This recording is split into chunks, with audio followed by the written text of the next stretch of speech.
Hello viewers, welcome to my channel. আজ আমরা binary ভাগ কিভাবে করতে হয় তা নিয়ে আলোচনা করব। তো দেখো ভাগ কিভাবে করতে হয়। তো মনে করি যে এক্স একটা সংখ্যা, এই সংখ্যাটাকে ভাগ দিতে হবে ওয়াই, এই সংখ্যা দিয়ে ভাগ দিতে হবে। তাহলে পরে এটা হচ্ছে ভাগ চিহ্ন, এটা হচ্ছে ইকুয়াল চিহ্ন। এক্সকে ওয়াই দিয়ে ভাগ দিলে যা পাবো তা হচ্ছে এটা হচ্ছে ভাগ ফল হবে। এখন এক্সকে কি বলবো আমরা, ওয়াইকে কি বলবো? তো যে সংখ্যাকে ভাগ দিব, এক্সকে ভাগ দেব ওয়াই দিয়ে, যার জন্য এক্সটাকে বলবো আমরা ভাজ্য। এটাকে বলবো আমরা কি? এটা হচ্ছে ভাজ্য, এটা হচ্ছে ভাজ্য ভাগ। আর এটা হচ্ছে যা দিয়ে ভাগ দিব তাকে বলবো আমরা কি? ভাজক। ভাজক। আর এই সমানের পরে যে জিনিসটা পাবো তা হচ্ছে কত? ভাগফল। ভাগফল। তাহলে এভাবে আমরা জিনিসগুলো চিনতে পারলাম। তাহলে ভাজ্য আর যা দিয়ে ভাগ দেব তাকে বলবো আমরা ভাজক, এবং যা পাবো তা হচ্ছে ভাগফল।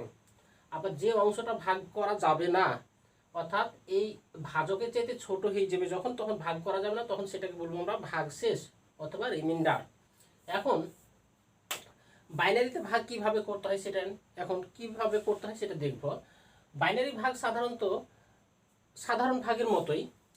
তো মনে করলাম আমি একটা সংখ্যা লিখলাম, এখানে আমি লিখলাম 101, এই সংখ্যাটা লিখলাম। এই সংখ্যাটাকে আমি ভাগ দিব, এই সংখ্যাটাকে ভাগ দিব আমি 10 দিয়ে। 101 এই একটা সংখ্যা, বাইনারি সংখ্যা। এই বাইনারি সংখ্যাকে 10 এই বাইনারি সংখ্যা দিয়ে ভাগ দিব, অর্থাৎ এটা হচ্ছে বাইনারি, এটাও হচ্ছে বাইনারি। এটা ইকুয়াল টু যেটা পাওয়া যাবে সেটাও কিন্তু বাইনারি পাওয়া যাবে আমাদের। এখন এটা কিভাবে ভাগ করতে হয় সেটা নিয়ে এখন আমরা আলোচনা করব। তো এই সিস্টেমটা মনে করলাম যে এটা 1 নম্বর সিস্টেম। তো যেটা আমি ভাগ প্রক্রিয়া সাহায্যে কিভাবে করতে হয় সেটা এখনকার দেখো। 101কে 10 দিয়ে ভাগ দিব। তাহলে প্রথমে কি নিব আমি? এক ঘর।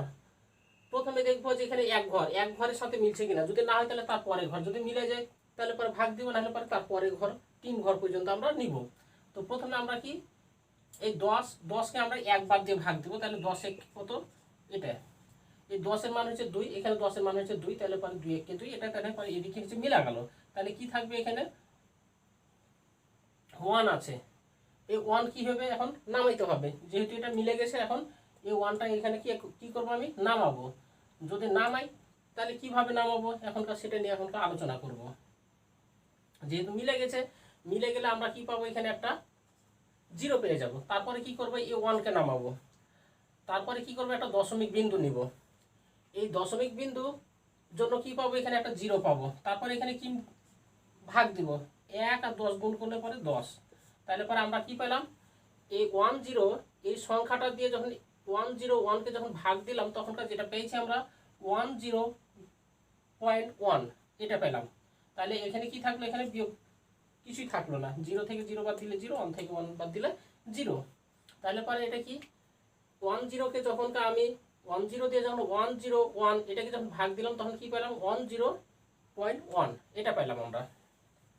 তোমরা এটা স্বাভাবিকভাবে এটাও করতে পারো যে 10 এর মান কত? 10 এর মান হচ্ছে কত?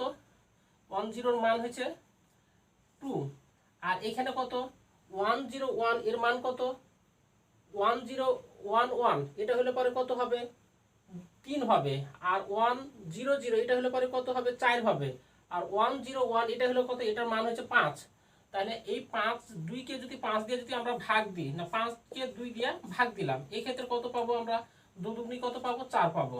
নামলে কত? 1 দশমিক পাওয়া যাবে, একটা 0 পাওয়া যাবে। তাহলে কি থাকবে? 5 দুগুণি 10 পাওয়া যাবে। ঠিক একই রকম ভাবে তাহলে পরে এখানে এই 10 এর ভ্যালু কত? 2। আর 0.1 এর ভ্যালু হয়েছে 0.5। এটা এভাবে আমরা করতে পারি। এখন দেখো আর একটা নিয়ম কিভাবে হয়। 2 নম্বর দেখো, একটা বড় ধরনের অঙ্ক। 101 এই সংখ্যা দিয়ে ভাগ দিব আমরা, অর্থাৎ সংখ্যাটা হচ্ছে কত? 100,001 ভাগ হয়েছে 101। তাহলে এটা হচ্ছে ভাজ্য, এটা হচ্ছে ভাজক, এটা হচ্ছে ভাজ্য। ভাগ দিলে পারে, অর্থাৎ এই 10 ভাগ প্রক্রিয়া সাহায্যে যদি করি তাহলে 100,001 ভাগ দিব। এখন প্রথমে কি করব? 3 ঘর নিয়ে দেখতেছি কি যে হচ্ছে না। এটা হচ্ছে 100 আর এটা হচ্ছে 101। এই সংখ্যাটা হচ্ছে ভাজকটা হচ্ছে বড় সংখ্যা, আর এটা হচ্ছে 3 ঘর নিলে পরে ভাজ্যটা ছোট হয়ে, যার জন্য আমরা কি করব 4 ঘর পর্যন্ত নিব। দিয়ে কি করবো, একবার 1 দিয়ে গুণ দিব, এটাকে গুণ দিলে কি পাবো 101 পাবো। এখন কি করব, এটা থেকে এটাকে বাদ দিব, তাহলে 10 থেকে 1 বাদ দিলে কত থাকছে, 1 থাকছে, এখানে 1 দিয়ে দিল 10 হয়ে গেল। 10 থেকে 1 বাদ দিলে কত থাকতেছে, 1 থাকলো, এখানে দিয়ে দিল 10 হয়ে গেল, তাহলে কি থাকলো 1 থাকলো। এখন আমি কি করব, এই জিরোটাকে নিচে নিয়ে আসবো, একটা জিরো নিচে নিয়ে আসবো, আরও কি থাকছে, আরও 0 এবং 1 আরও দুটো থাকতেছে। এখন এটা দিয়ে আবার এটাকে ভাগ দেবো, আবার 1 দিয়ে ভাগ দিব, তাহলে কত থাকতেছে 101। এখান থেকে উপরেরটা থেকে আবার নিচেটা বিয়োগ করব, বিয়োগ করলে কত থাকতেছে দেখো, 10 থেকে 1 বাদ দিলে কি হবে, 1 হয়েছে। এখান থেকে যে আমি যে 1 এখানে পাশাপাশি বসালাম সেটা এখানে দিয়ে দিলাম, কত হলো এখানে 1 হলো। 1 থেকে 1 বাদ দিলে কত, 0। আবার এখানে কি 0, তাহলে পরে এইদিকে দুটা 0 হয়েছে, কি আমরা 0 আর লিখব, অর্থাৎ এটা থেকে এটা বাদ দিলে পরে 1 পাওয়া যাচ্ছে। এখন কি করব, আমি এই পরের এই 0টা এখানে লিখব, তাহলে কত হলো 10 হলো। এখানে কত আছে 101 আছে, তাহলে ভাগ যাচ্ছে না। এখন আরেকটাকে নামাইতে হবে আমাকে, এই আরেকটা যখন নামাবো তখন কি করবে, একটা 0 এখানে আমি নিতে পাবো, তখন তারপরে আমি এই 1টাকে নামাইতে পারবো। এখন কি করব, এটা দিয়ে এখন এটাকে ভাগ দিব, তাহলে পরে কি একবার যাবে, তাহলে 101, তাহলে অবশিষ্ট কত থাকলো, 0 থাকলো, এবং এটা হচ্ছে কি আমাদের ভাগফল, এটা হচ্ছে ভাগফল, এটা হচ্ছে অবশিষ্ট। অতএব আমরা লিখতে পারবো ভাগফল এটা ইকুয়াল টু 1101, এটা হচ্ছে ভাগফল বাইনারিতে। এগুলো সবই হচ্ছে বাইনারি সংখ্যা, মনে রাখবা এগুলো হচ্ছে বাইনারি সংখ্যা। এটা ইকুয়াল টু যেটা পাওয়া গেল কত 101, এটা হচ্ছে বাইনারি সংখ্যা। এখন আমরা যেটা করব, দশমিকের কিভাবে দশমিক যুক্ত সংখ্যাকে কিভাবে ভাগ করতে হয়। লক্ষ্য করো, এটা হচ্ছে একটা বাইনারি সংখ্যা, এটা একটা বাইনারি সংখ্যা, কিন্তু এখানে এই ভাজক বা ভাজ্য যে সংখ্যাটা আছে, ভাজকটা কিন্তু পূর্ণ সংখ্যা, কিন্তু এই ভাজ্য যে সংখ্যাটা আছে সেটা কিন্তু রেডিক্স পয়েন্ট আছে, এখানে হচ্ছে দশমিক যুক্ত সংখ্যা। এটাকে কিভাবে ভাগ করব সেটা নিয়ে এখন আমরা আলোচনা করব। এদিকে লক্ষ্য করো 101, এটা তাহলে 1110.11 এটা ভাগ করলে এখন কি করব, এখানে 101, এখানে যে কত 111 তিনটে, তাহলে পরে আমরা কি করব, একবার দিব, একবার দিলে কি পাবো, এটা পাবো। 1 থেকে 1 বাদ দিলে 0, এখন এটা থেকে কত 1 থেকে 0 বাদ দিলে 1, একে একে মিলা গেল, তাহলে পরে এটা হলো। এখন কি করব, আমি এই সংখ্যাটা এখানে নামাবো, তাহলে এটা হচ্ছে কত 100, এটা কত আছে 101, 100, এটার মান কত, এর মান হয়েছে কত 4, এর মান কত 5, তাহলে পরে ভাগ যাচ্ছে না, যার জন্য কি করতে হবে, এই দিক থেকে আরেকটা সংখ্যা নামাইতে হবে। এই সংখ্যাটা নামাইতে গেলে কি করতে হবে, এই দশমিকটাকে এই জায়গাতে আমাকে নিয়ে যেতে হবে। এখানে যখন দশমিককে নিয়ে চলে গেলাম তখন আমি এই 1টাকে নামাইতে পারবো। এই 1টাকে যখন নামাইলাম তখন এখন কি করব, আমি 1 দিয়ে ভাগ দিব, তাহলে 1 আর এটা গুণ করলে কত হচ্ছে 101। এখন কি করব, আমি বিয়োগ করব, 1 থেকে 1 বাদ দিলে কত 0, 0 থেকে 0 বাদ দিলে 0, এখানে কত হয়েছে 10, 10 থেকে 1 বাদ দিলে কত 1, তাহলে এটা হচ্ছে কত 100। এখন তারপরে কি করবে, এই আরেকটা যেটা থাকলো এই সংখ্যাটা এখন আমি নিচে নামাইতে পারবো। এখন এটা দিয়ে এটাকে আমি ভাগ দিতে হবে, তাহলে কি আরো 1 বাদ দিই, তাহলে পরে কত হচ্ছে 101।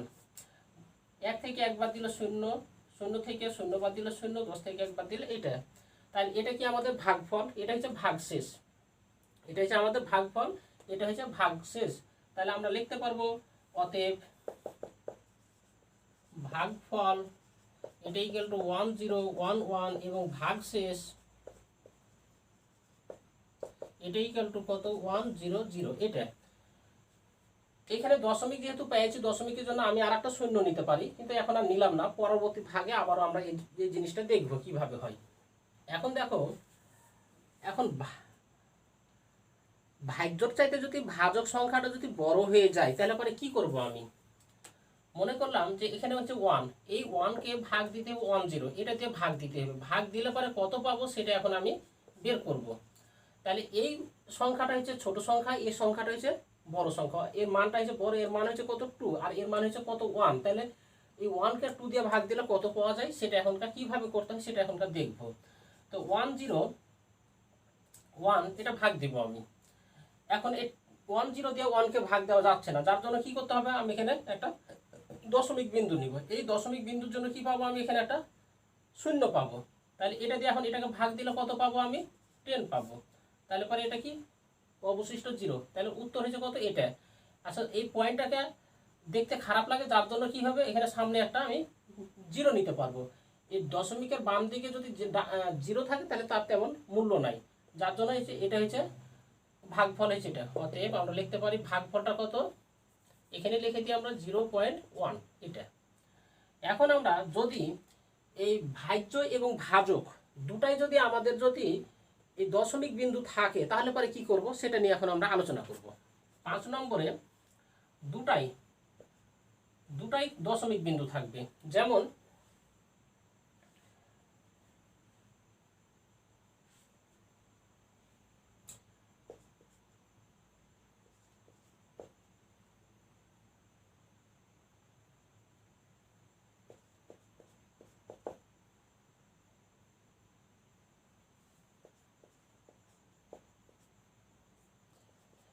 এটাও দশমিক যুক্ত সংখ্যা, এটাও হচ্ছে দশমিক যুক্ত সংখ্যা। এই সংখ্যা দুটা কিভাবে ভাগ করব এখন সেটা নিয়ে আলোচনা করবে। তো প্রথমে আমাকে চিন্তা ভাবনা করতে হবে যে এই ভাজ্য যদি দশমিক বিন্দু থাকে তাহলে কোনো আপত্তি নাই, কিন্তু যেটা ভাজক যা দিয়ে আমি ভাগ দিব সেখানে দশমিক বিন্দু রাখা যাবে না। সেই দশমিক বিন্দুকে আমাকে কি করতে হবে? উঠাইতে হবে। এখন কিভাবে উঠাইতে হয় সেটা নিয়ে এখন আমরা আলোচনা করব।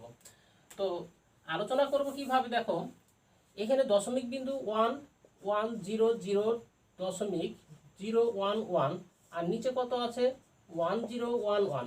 এখন এখান থেকে দশমিক বিন্দুটাকে কিভাবে উঠাবো, দেখো এটা কি 2 ঘর ডান দিকে নিয়ে যাব, দশমিকটাকে 2 ঘর ডান দিকে নিয়ে যাব। এটাকে যদি নিয়ে যাই তাহলে পরে এটাও 2 ঘর ডান দিকে চলে যাবে। তাহলে এটা ইকুয়াল টু লিখতে পারবো 101101.1 আর এটা কত হবে 1011। তাহলে আমাদের দশমিক উঠে গেছে। যেহেতু দশমিক উঠে গেছে তাহলে আমাদের ভাগ দেওয়া এখন সুবিধা হবে। তাহলে দেখো এটাকে এখন কিভাবে এটাকে ভাগ দেওয়া যায়, 1011 এই সংখ্যা দিয়ে 1,1,0,0,1 একক ভাগ দিব। তাহলে এক ঘর এক বাদ দিব, এক বাদ দিলে কত 1011 এটা হলো। তাহলে এখন এটা কি করব? বিয়োগ করব। বিয়োগ করলে যেটা পাবো 1 থেকে 1 বাদ দিলে পরে কি বাদ যাচ্ছে না, যার জন্য এটা কি করবো পাশাপাশি 1 নিয়ে এটা 10 ধরবো। 10 থেকে 1 বাদ দিলে কত 1, এখানে 1 দিয়ে দিল 10 হলো। 10 থেকে 1 বাদ দিলে 10 থেকে 10 বাদ দিলে 0, এটা 1 দিয়ে দিলে 1 হলো। 1 থেকে 1 বাদ দিলে 0, তারপরে এখানে 1 থেকে 1 বাদ দিলে 0, তাহলে পরে এটা হলো। এখন কি করব আমরা এখান থেকে 0 নামাবো। 0 নামিয়ে দেখা যাচ্ছে এটা 10 হয়েছে আর এটা এই অবস্থা হয়েছে। এখন কি আরো 1 ঘর নামাইতে হবে আমাকে। এই একটা নামাইতে গেলে কি করতে হবে আমাকে? এখানে একটা 0 নিতে হবে। 0 নিলে পরে কি এটা 1 নামাইতে পারবো আমি। তারপরে দেখতেছি যে এখানে 1011 আছে, এখানে কি আছে 101 আছে, এখানে তো জিরোর কোনো ভ্যালু নাই। এখন কি করতে হবে? এই এদিক থেকে আরেকটা সংখ্যা নামাইতে হবে। এখন সংখ্যা নামাইতে গেলে কি করতে হবে? এখানে দশমিক বিন্দু আছে, এই দশমিক বিন্দুটা আমাকে পাশে নিয়ে চলে যেতে হবে। এই পাশাপাশি এখানে নিয়ে চলে যেতে হবে। তাহলে এখানে দশমিকটা নিয়ে চলে, তারপর তখন এই 1কে নামাইতে হবে আমাকে। তাহলে এখন এটা দিয়ে আরো 1 দিয়ে যদি ভাগ দিই তাহলে পরে কত হবে 1011 এটা পাওয়া গেল। তাহলে এটা কি ভাগ শেষ হচ্ছে 0। তাহলে এটা হচ্ছে আমাদের উত্তর। তাহলে এটা হবে কত আমাদের 101.1, এটা হচ্ছে আমাদের উত্তর। তো ঠিক আছে, থ্যাংক ইউ সকলকে। এভাবে ভাগগুলো তোমরা সবাই করবা।